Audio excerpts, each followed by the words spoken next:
মিথ্যা মামলার সাজা বা শাস্তি কি?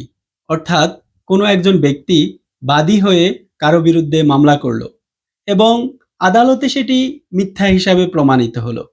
এখন প্রশ্ন হচ্ছে, উক্ত ব্যক্তির কি কোনো শাস্তি হবে?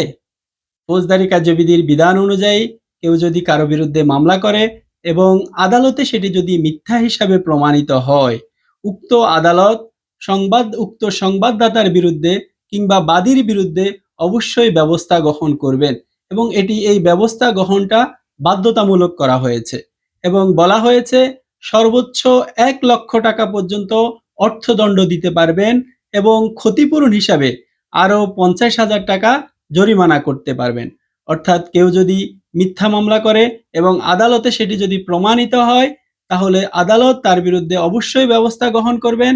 তাকে ১,০০,০০০ টাকা পর্যন্ত অর্থদণ্ড দিতে পারবেন এবং সর্বোচ্চ ৫০,০০০ টাকা পর্যন্ত ক্ষতিপূরণ হিসাবে আদায় করতে পারবেন।